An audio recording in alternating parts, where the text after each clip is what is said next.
Hi, I'm Non-Glitter Matt, Pete Peterson, superfan, and welcome to Jackass. Eaglehub! Right, like I said, welcome to Eaglehub. Eaglehub is for entertainment purposes only. The Eagles are just degenerates that love beer and hero clicks and engage in a lot of hyperbole. The drunken sentiments expressed on this show are not indicative of the Pacific Northwest as a whole, and if you get offended by something they've said, just remember, they've said something far worse about Daniel Schroeder. I am very happy to approve this message. Get wrecked, nerds!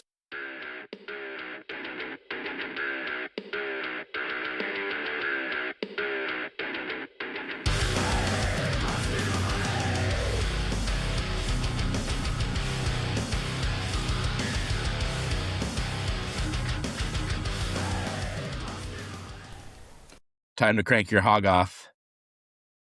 It's Eaglehub. Yeah, baby. I'm, as always, your host, King Brian, OG and Eternal Clicks dad, and I'm joined by my co-host. Yo, what's the GD Eagle?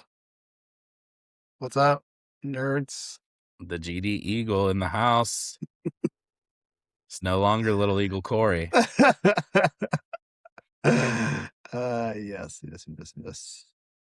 Well, it's been a couple weeks since we recorded. No messages from Hot Dog Man for us on this broadcast, which means we're gonna have to go back to the old classics. I'm down. Travis. So yeah, lots to get into. We've got changes from the 2026 watch list Q2. We've got some erratas. We've got some rules questions. We've got updates to tournaments. We've got some bans. STDs to share with you. We got some cues, maybe a frittata or two. Should be a good time. But first, beer of the episode. I was wondering what you got. Today I have a Russian River Brewing Company STS Pilsner. Oh, Pilsner. Fairly new. It's nice. A nice, delicious Pilsner. I don't feel like I need to give taste notes on a Pilsner. I was going to say, what else could you say? It tastes of Pilsner. Got those pills? Any beverages for you today, Corey? No, just some water. It's a little hot, man. It's hot out here. It is. It's a warm day today. Feels like a data center outside. Yeah. Let's see. I guess some other housekeeping we should get into. At the beginning of a podcast is definitely the best time to do housekeeping, so we'll do it. Coming into the summer, we will probably be recording a little bit less frequently over the summer, dear listeners. It's not you, it's us. Just wanna have a little bit more free time to get out and about while the weather is nice here. If anything comes up that we need to record, we will. But definitely not going to be trying to record on a weekly basis for the summer. So we'll cover things as they come out. But if there's nothing that we feel is pressing, it's the summer. No reason to record. So there you have it. But we'll be here for a good time. So stay tuned. Smash that like button. Hit subscribes on whatever you're listening to us or watching us on. Yeah. And get in the speakeasy. Yeah, get up in there. Get active. You can access it at www.facebook.com/groups/equals-to-HeroClicks. It's where all of the interesting, not all, many of the interesting things that we do are shared outside of the secret Illuminati Discord, but you need an induction to get into that. So all right, what should we start with? We want to start with the watch list. Oh yeah, let's go through that. All right, let's do it.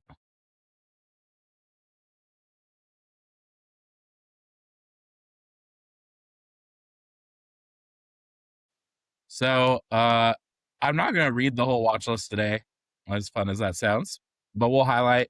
First one, some big updates to some stock clicks, a number of them. So this hit Spirit of Vengeance, Red Hulk, Spider-Man, Loki, Sorcerer Supreme, and a similar errata to Venom Prime from the new Venom set. And that is for the stock clicks on Spirit of Vengeance, Red Hulk, Spider-Man, Gauntlet Spider-Man, and Loki, Sorcerer Supreme. They've now added on their stock clicks when this click is revealed by damage from an opposing effect. So it appears that WizKids realized, hey, letting people just self-damage onto these really powerful stock clicks isn't really a great thing. So we've got changes. I think that this probably means the end of Spirit of Vengeance Red Hulk. Oh yeah, this totally neuters him. Yeah. The only way you can play him now is as kind of a traditional attacker, and his top dial isn't great for that. But It then also again, probably you're probably means only the- getting like a couple of pilots out since he doesn't trigger Mhm. it himself if he kill one. Yeah. It also probably means the end of Spider-Man Yay. in competitive. I think there's still a space for Loki, but you have to shift how you play Loki. I had already been tinkering with playing Loki more like as an attacker that your opponent doesn't really want to hit. I think there is still space for him because he is a good piece by himself. More so, I think, than Gauntlet Spider-Man or Spirit of Vengeance Red Hulk. So I think there's still something to be seen with Loki. Venom drops into just interesting syndicate play. No more cheesing Venom. Other erratas that came up, we've got two specifically that hit Corey. Tri-Sentinel. The Legacy Tri-Sentinel has been updated. It's enchanted grapple cables is now once per turn for all characters with this power, so you can't spam the free action pings. Yeah. Can't flex all your legacy cards in the burn. Yeah. And then the other one is the copycat bystander has been changed from copycat can use standard powers other characters within range can use to copycat can use standard powers adjacent characters can use. That was unnecessary. I don't know why they did that. That's stupid. Having seen like two copycats 4 squares away from each other in play, I understand it. And then the other big one, we've got 2 new one-shots that are banned. And to these I say good riddance. Yep. Halt Mutant and Crimson Bands of Sidorak. I don't know about you, Corey, but I'm a big fan of both of these being gone. Yeah, especially top level play. People were just spamming them, abusing them. I know when Yeah. they came out, when we were a little bit more active in like casual competitive shit, Mhm. everybody had that. Everybody ran those things, so Yeah. it's understandable. I feel like they just need to rein in how they actually want them to work, which is by having playtest stuff. Yeah. I do love the explanation on this one. Early in the design of one-shots, the team concepted that as a way to answer a common fan request of getting more turns into each game of HeroClix, special attention was paid to tuning up defensive one-shots, so players could enact temporary defenses to protect their teams as they got into the fight. However, some of those effects overshot the mark and made it frustrating to engage. These 2 one-shots are especially notorious for that, so we are removing them from the metagame. It's funny to me that apparently the designers at WizKids couldn't put together that the defensive one-shot would be used offensively. Offensively. Yeah. Namely Halt Mutant. And it wouldn't have been hard to rewrite Halt Mutant to work as I think they intended. Yep. which was to stop alpha strikes. Exactly. Make the character who activates Halt Mutant immobile. Yeah. So, Anyways, good riddance. I will not miss playing aggro lockdown Halt Mutant teams. yeah. Add it to the fuck was the first one that got banned? Rival or whatever. Oh, my favorite one, Rivalry. Yeah, rivalry. Yeah. R.I.P. Rivalry. Pour one out. Justice for Rivalry. Bring it back. Mm, All right. That is our watch list results. gotcha. All in all, I think it's a positive movement. I know some people will be disappointed in the nerfing to Gauntlet Spidey and Red Hulk, but I think that overall these are both good for just the health of the game. It pushes more towards if you're going to play stop like pieces with powerful stop clicks, you've got to actually engage your opponent. And I am for more engagement. I think across the board, all of these kind of push more towards you need to engage and, smash and bash, baby. That's the era. That's what we're Yeah. in. All right. Should we go over the rules questions next? Yeah, let's go to that with the map menu. Oh, we'll get to map menu. Don't worry.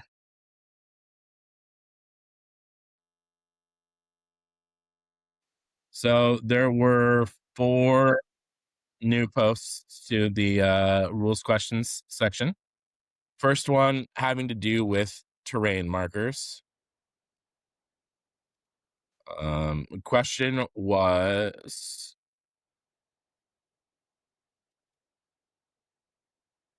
let's see, 2 questions? Yeah, 2 questions. First one, other non-object terrain markers exist below it, but don't affect the terrain of that square or have any other special effect, except for an effect that would remove them from the map. Super strength. When multiple terrain markers occupy the same square, can you pick up terrain markers below the top marker? And the answer to that is yes. The terrain markers still exist in that square and may be picked up, assuming all other normal pickup rules are being followed. For example, smoke and water markers are normally unable to be picked up unless an effect specifies otherwise. And then the other, there's a 2x1 elevated terrain marker occupying squares A1 and A2. My opponent has a figure occupying square A1 of that elevated terrain marker. I used telekinesis and placed the marker so it now occupies squares A1 and B1. The opposing figure is still on the marker in square A1. Does it take damage from falling? The answer is no. It still occupies elevated. So I know there's been a lot of confusion on marker stacks due to the venom water, the symbiote surface, better known as the venom water. So yeah, in terms of effects on a square, only the topmost one has an effect, but it still exists there. So if you say cover another marker, you could still go pick up that marker. Moving on, we have a question about Poison Ivy. When Poison Ivy uses her Growing Over Gotham trait, there's a friendly plant marker underneath another terrain marker. Can she generate the new plant marker within 4 squares of that marker? The answer is yes. The plant marker still exists in that square, even though it's not on top. That's good. Yeah. So it still exists, which is, we have a group chat with another podcast where this was asked, and this is how I answered it. And then a certain little guy who needs to spend more time in the weight room was trying to argue with me about it.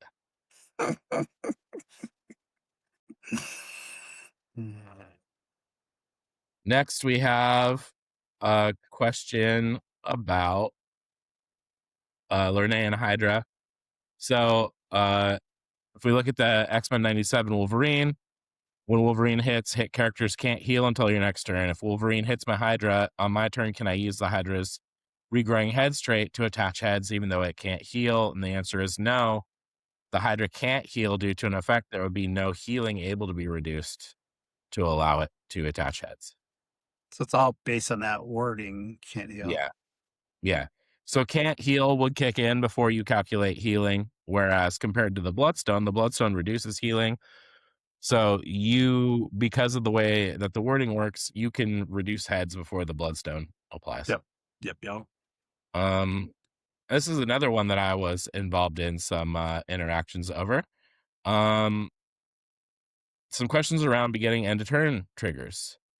So the question here shows some effects. Says, at the beginning of my turn, I use Cyclops trait to move Nightcrawler 1 square. Can Nightcrawler generate a BAMF marker with this trait, even though it doesn't say it can happen during the beginning of the turn phase? So what was happening here was there was some judges that were interpreting at the beginning the comprehensive part that says only things that specifically say they happen during the beginning of a turn can happen during this phase. They were interpreting that to say that any other triggered effects that happen during the beginning of turn wouldn't happen. And I had dealt with this in some private chats and said, like, no, that can't be the ruling because there's a whole lot of things that don't make sense if you rule it that way. And the WizKids rules team has agreed with me. Yes, if an effect is triggered during the beginning or end of turn phase would allow another effect to trigger, then that effect can also trigger and resolve normally. And then once again, a promise for an updated future comprehensive rules document to clarify this interaction. Someday. We could have rewritten the entire comp in just the amount of promises that they've made. Exactly. Added pictures. All right, so those were our rules questions. Nothing groundbreaking there. But good to get some answers on those questions. All right, so the other thing that came up was WizKids made some updates to tournament rules. The more controversial one is map menus are returning. If you don't recall, map menus is an old thing that WizKids had done at some point where they would give a subset list of maps that were legal for a tournament that wouldn't be the entire modern legal set. And they've announced for Nats, US Nats this year, that there will be a map menu with a subset of maps. Notably absent is all neoprene maps. And most importantly, the Tangle. Which scares me because I love me some Tangle.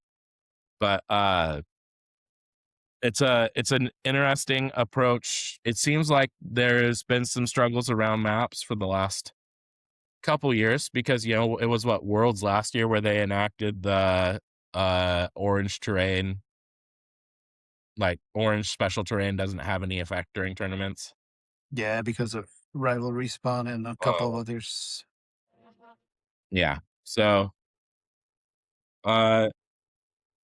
more controversial to me is that they're using the same map menu for Silver Age as they're using for Modern Age. Because I think if you're going to support the full breadth of play in Silver Age, you have to support some longer maps. Because you can build silver teams that need longer maps but are still engaging. And it's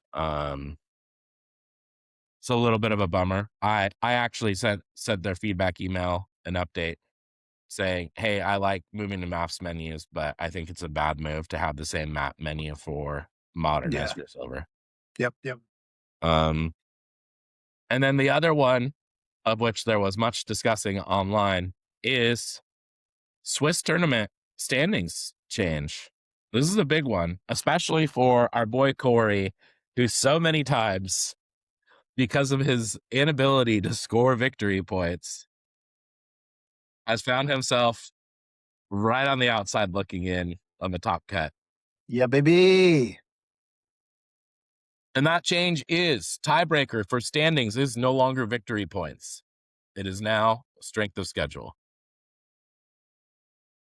I think this will be an interesting change.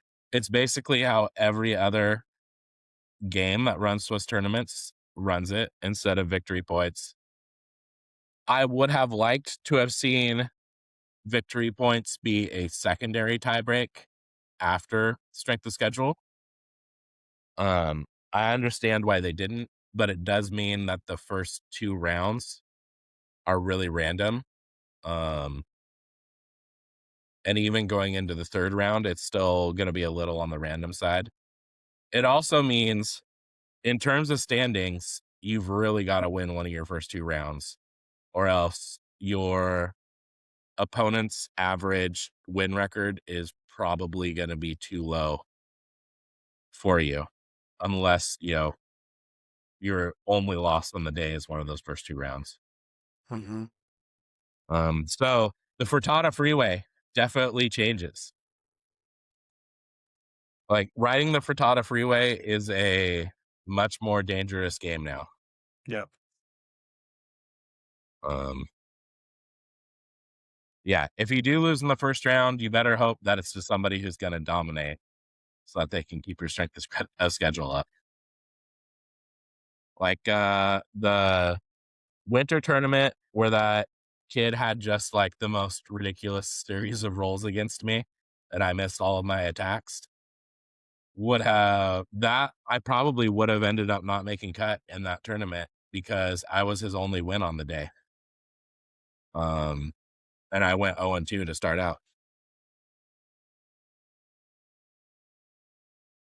which is a little bit luck of the draw because somehow I faced Dustin's stupid Pulse Wave team in round 2.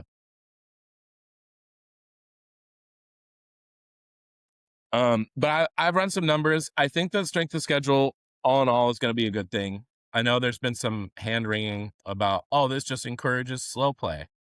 The one thing that I will respond to that is that, as always, the danger with slow play is this is a game with dice. All it takes is one thing going the wrong way against you, and your 10-point margin becomes, now you're down and time has run out. Maybe I'll be shown to be wrong, but I don't think that slow play is any more encouraged by this format than it was. I do actually think, if anything, this change hurts a player like myself who tends to play more aggressive and counts on scoring victory points as their like means of keeping themselves at the top of the tournament. I am excited that this means less likelihood of me playing Miles in the 2nd round of any given tournament. But other than that, yeah, it'll be interesting to see. I don't know. What do you think about strength of schedule, Corey? It's gonna be very interesting to see exactly how you said, like, people might go in wanting to go for the slow play Mm-hmm. tactics. Some people might not even understand or care that it's the changed and just keep playing how they've been playing. So Yeah. I don't know. We'll see. I do think that this is strongly a response to collusion. It's a end around on the dealing with collusion stuff, like our unhinged Magic player arguing with us on YouTube back during Collusion Gate. Yeah, now because victory points aren't a thing, you're right. It is like other Swiss tournaments where the points given up don't matter. So, that will be a big change. One thing that I think will become more common is I think we'll see more people concede since victory points don't matter. Like if they lose the first Yeah, two. if you're down 200 100 with like 20 minutes to go, Yeah. and you don't think you can come back, I think you'll see more people concede because victory points don't matter.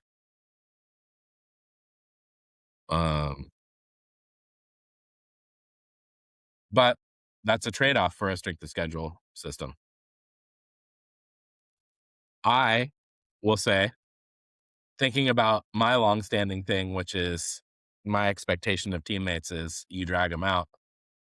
I'm still going to stand by that because you help yourselves both by wearing down the opposition by continuing to make them play the full game.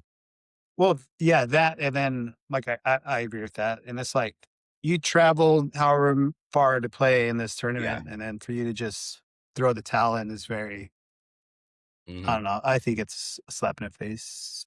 Yeah. Have a little respect for yourself. Some etiquette. Come on now. I'm down. That's a skill All test. right. Let's see. Let me take a little stroll down the frittata farm.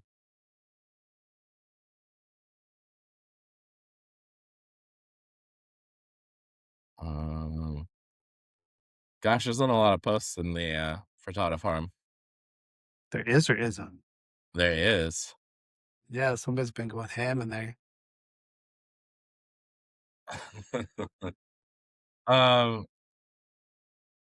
Let's see.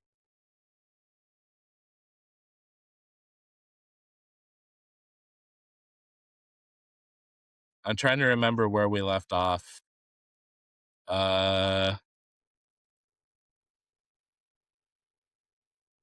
All right, I think we start with this one. Let me just share this image real fast. This one is worth the visual setup.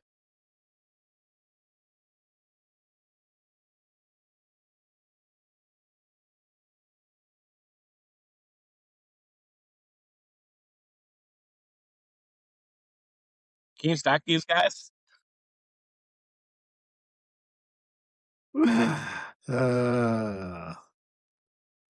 Yes, you can. It's difficult though. Those little tendrils makes it hard to put them one on top of each other. You got to be really good at balancing Yeah. stuff. What were those the rock carrots? You have to be good at that. Yes, their effect can stack. You could have multiple of them KO'd to gain multiple extra targets. Get all those bolts. Yeah, bolts for days. Jeez, 15 points of bolts. I don't know that it's a good tactic, but it is a tactic. Yeah, probably for like Kandari Yao or something. There you go. Yeah, Just load her up. 8 bolts. or just pulse wave with her. No. All right, this one I feel like especially for you, Corey.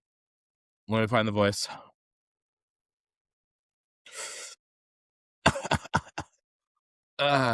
If I swap in Legacy Anti-Venom for Butterfly, is there a way to legally attack characters through the generated bystander and make it so the target can't use any powers?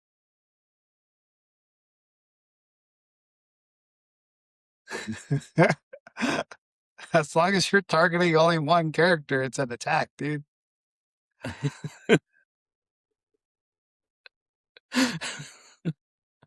One of the replies on this question that just got me.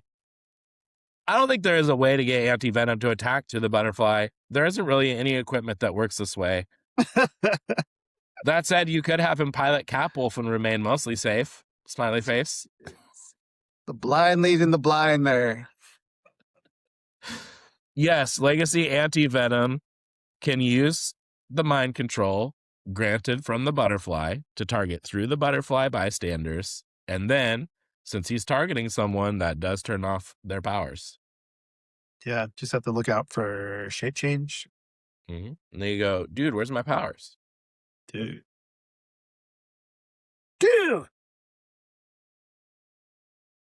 Should we get into STDs? Oh yeah. We got one that's official. We've got 2, actually. I was reviewing the calendar, and I realized there's another Pacific Northwest tournament that we'd forgotten about, Corey. Oh, okay, yeah, for sure. Let me share my STDs with you, listener.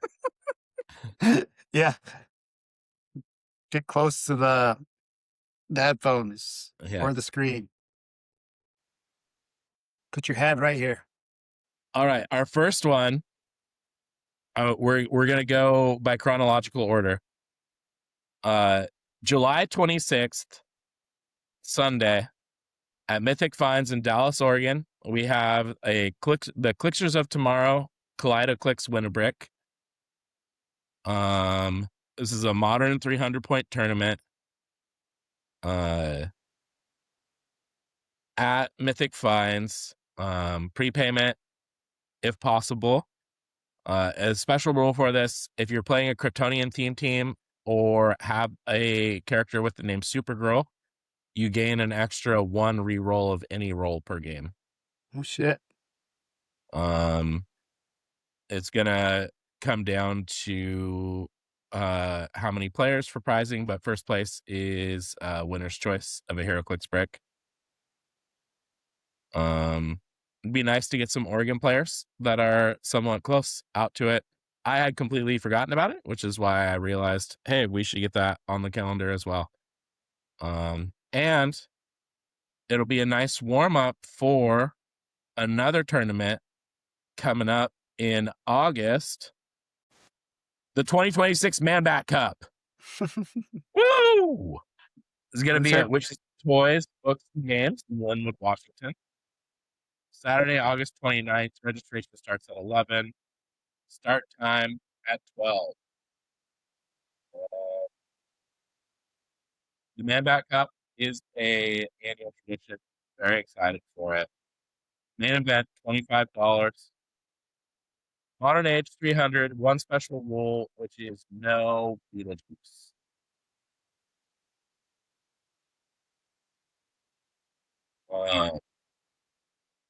I'm excited for it. I think it should be a fun event. I think this will probably be our best attended event of the summer. Hoping that we'll get a good contingent of Oregon players out for this one. Yeah, no Beetlejuice. Come on. Yeah, it's your time. And as I said, Man Bat Cup is always a good time. This is the 5th annual. I've played in 3 of the 5. I think I played in the first. I think I got 1, and now 2. the 5th. I So only played 2. Yeah. Looking forward to it. Definitely want to make it out. These are our big summer clicks opportunities if you're in the Northwest. I've heard through the grapevine that there's at least one non-Midwest player or one non-Pacific Northwest player coming out for this one. So if you're listening to this and you're not from the Pacific Northwest, we would love to see you out there. Yeah. Yeah.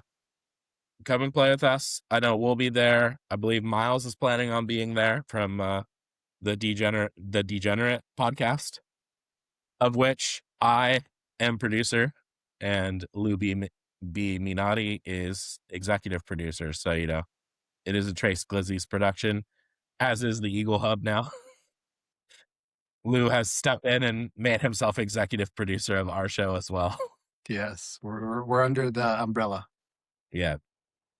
The Trace Glizzy's umbrella. It's a leaky umbrella. Oh, stakes too. But yeah, as this gets closer, I'm sure we will talk a little bit about just modern teams, what we expect to see. I think after Nats will be a good opportunity, which I think Nats is before this. Orchids, right? But I could be wrong on that. Either way, in the lead up to Man Bat Cup, we'll have at least one kind of going over what to expect in modern right now. I know in July we've got the new Batman set coming out, so we'll probably do some reviews around that as it gets closer. But those are our STDs, and I'm glad to share them with you. Good shit. Let's see. Do I have one more frittata for you, Corey? You save it and get some listener questions.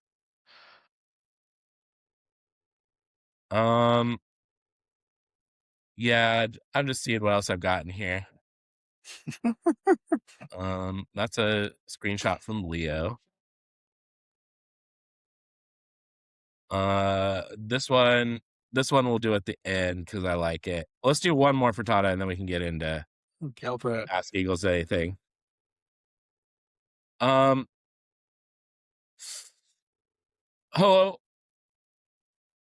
I'm not fully sure about this, but beside poison, what other type of damage effect exists that triggers this guy's effect? Thank you in advance. This guy's effect is the Sinister 12. When a standard friendly character with the Sinister Syndicate keyword is KO'd by damage from an opposing effect. So beside poison, what other damage effects exist? Just getting attacked. Yeah. What's funny is that I responded to that one and I was like, anything that you do that your opponent does is an opposing effect. And they're like, I was like, so like just making an attack. And they're like, oh, like Psychic Blast? Yes, Psychic Blast would be included in that. What about Quake? Yeah. Yeah, also true. Did you make an attack and damage? That's an opposing effect.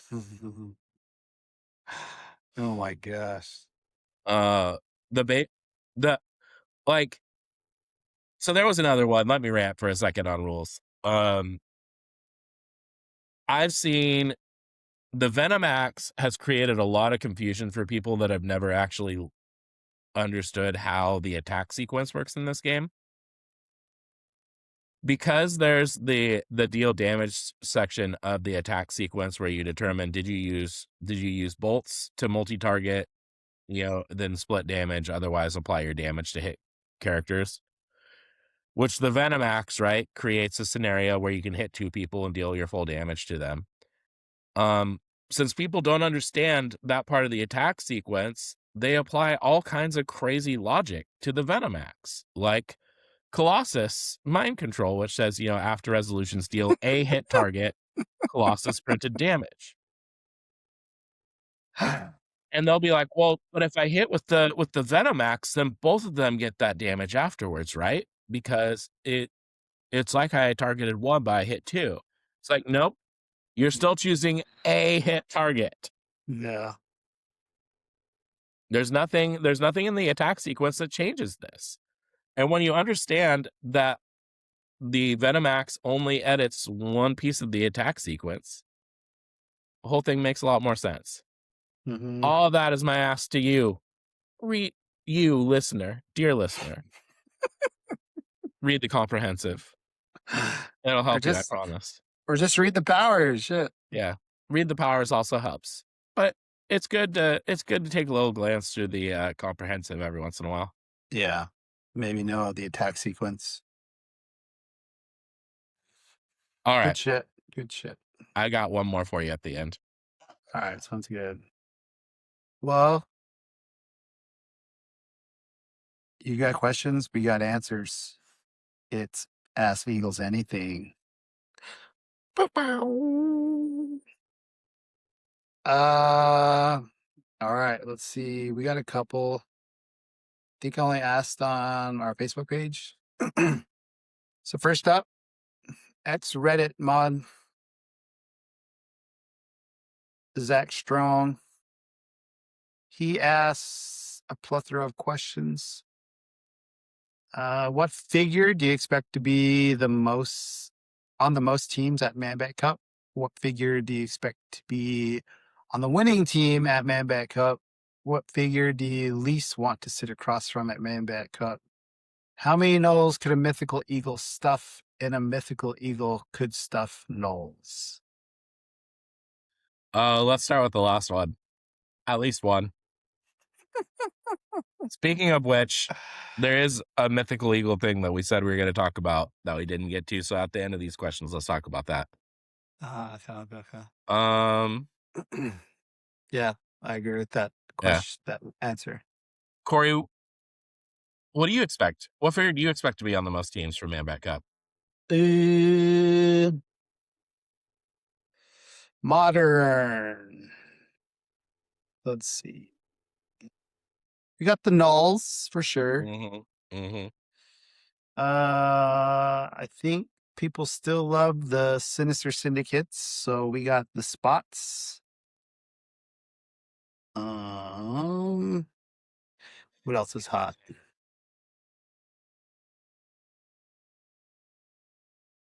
I don't think Chase. it should be, but I don't think it will be, is Rogue Prime.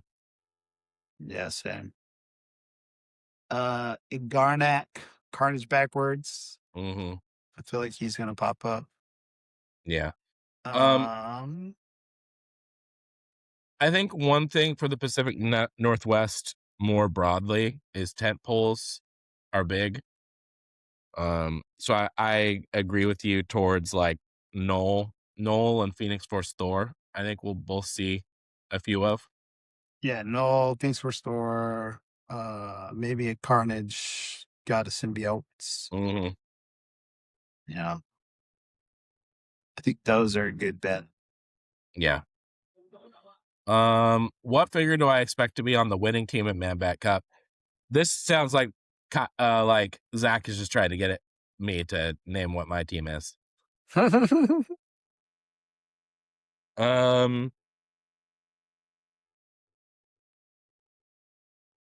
So I'm gonna say my answer is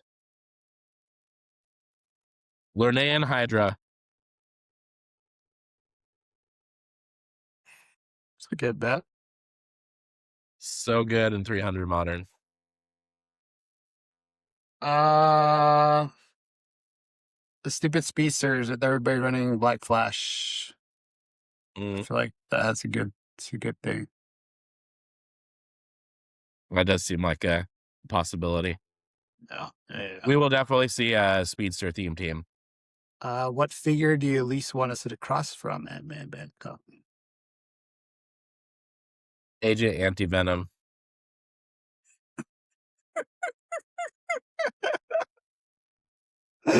Oh shit!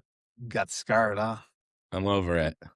It's just that I've found that I rely a lot on rollouts, so Agent Anti-Venom just takes away all of my good shit.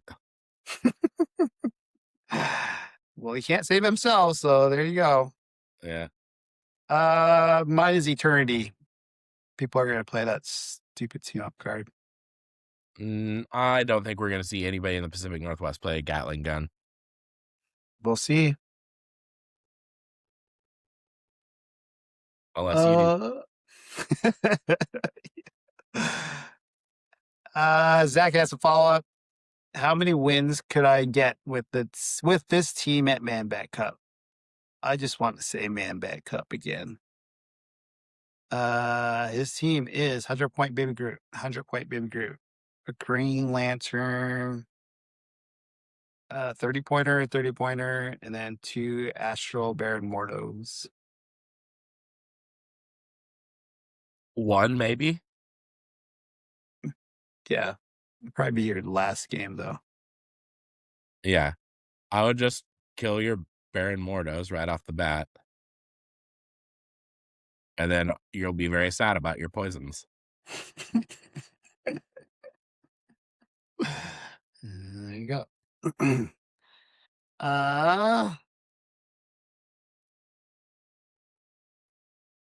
Silver Builder, Miles Kane. Who will the top 8 at the Man Bat Cup be? Any surprise picks for missing cut?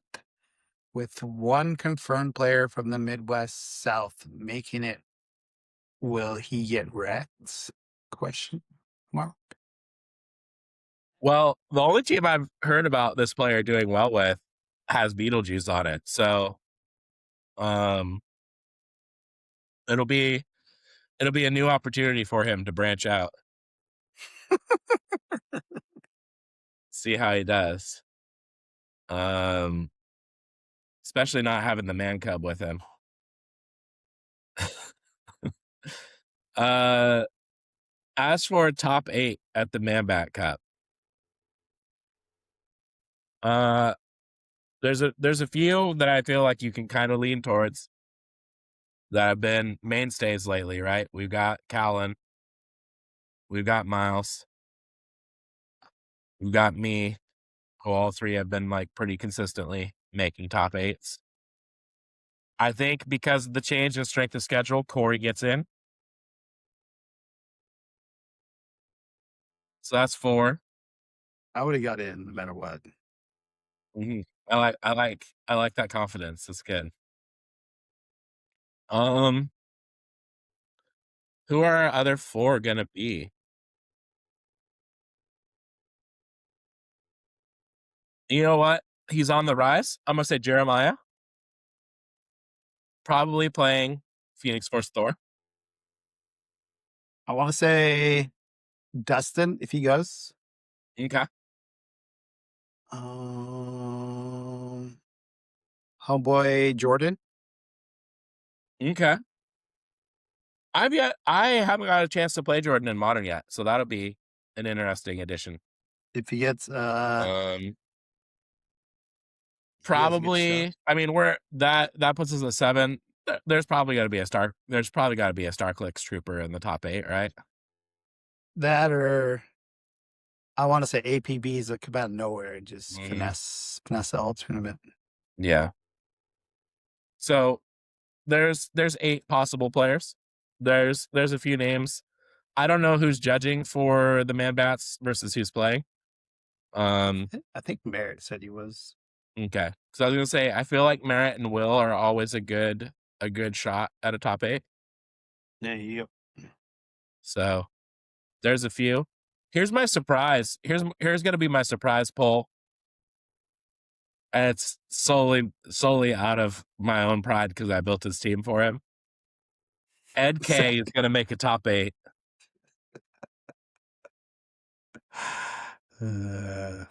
Yes.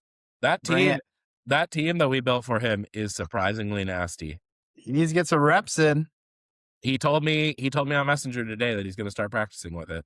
He better know all the ins and outs. I can tell you, I did a practice game with Miles. Miles was rolling like a madman, and I still was in it right until the end. Oh, interesting. Yeah.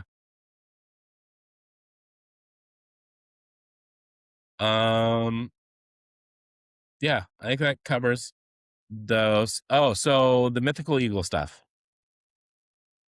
We can come back to this.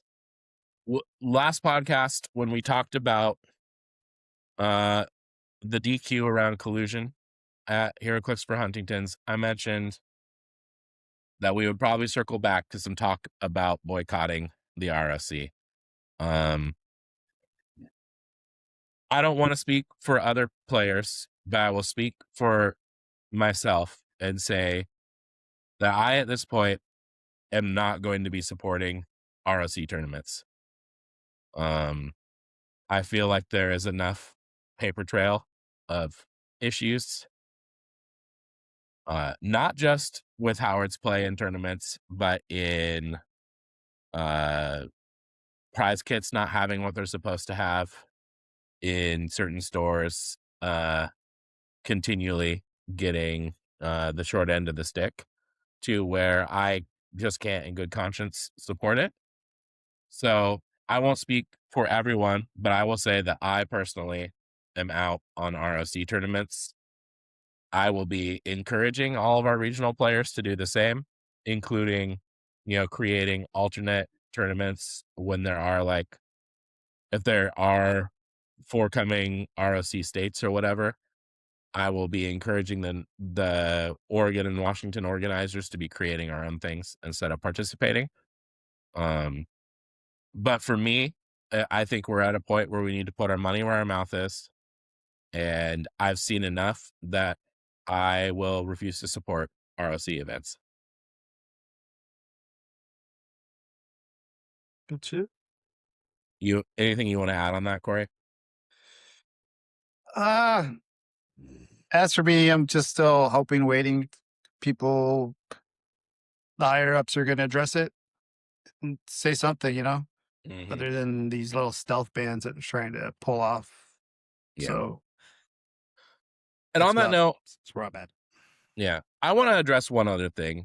which is I know that some other podcasters have been talking about we just need to move on from this. It was cheating and it was acknowledged, and it's just people with pitchforks who want to be angry and why we're tired of talking about cheating.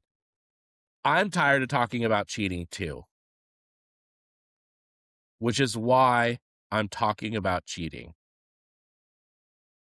Because just acknowledging that cheating happened and then not following up on it does not stop cheating.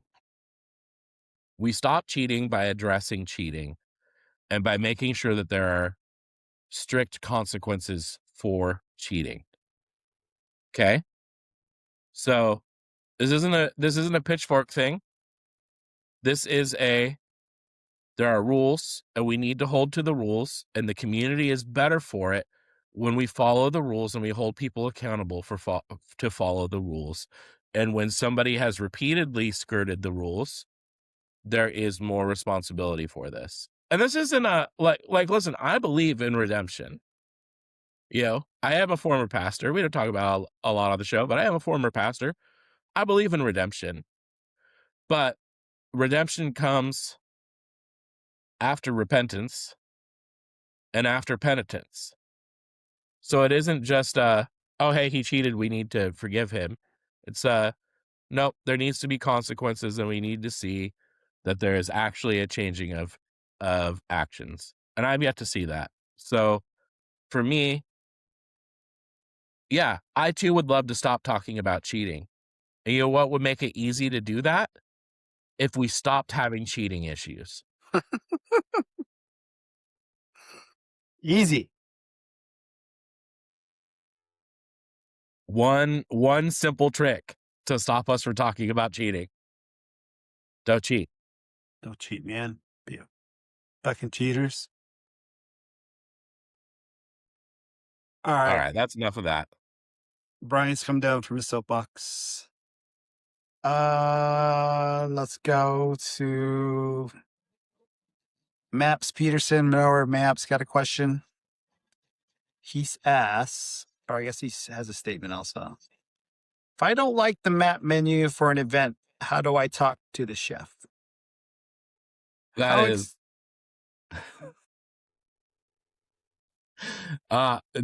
take these questions one at a time, because there's a meal to be made here, Corey. All right. The first thing you need to do is you need to find the Whiskets Maitre D. And be like, excuse me, I would like to talk to the chef about this menu, please. Garcon? Yeah.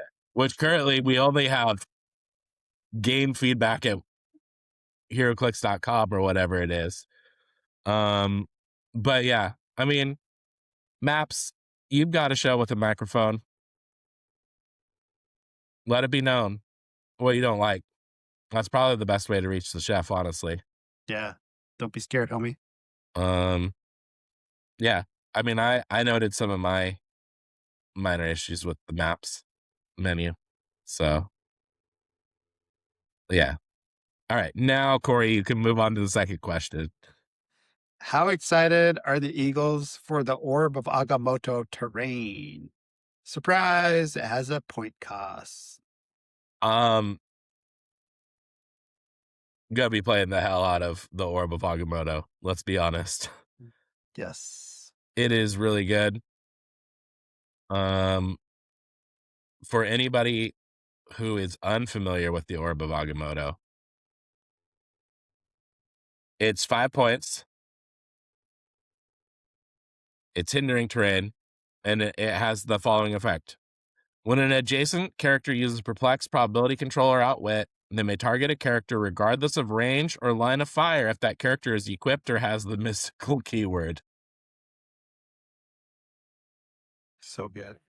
I've been working on a dumb mystery card detective team in Silver Age that just has a bunch of detectives huddling around the Orb of Agamotto.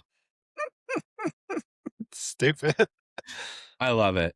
Especially with the new Batman set coming out. Yeah. You got some more options. Very cool. Yes, we are excited. 5 points is fine, especially if I lose it. Yeah.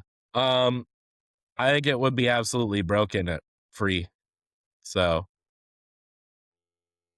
Yeah. They were like, this is kind of broken. We better give a point value to it. How much can one safely crank their hoggoth? we've yet to find the limits of hoggoth cranking. Yes.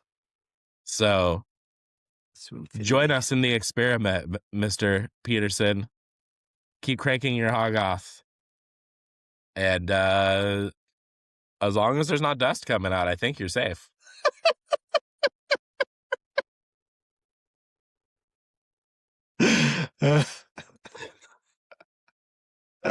Yeah, so that's it. Good shit. Corey, you ready for one last frittata? Hit it. This is one to really think about.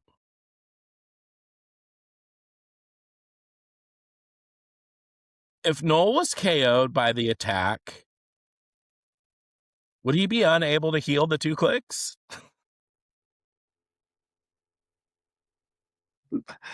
My dude.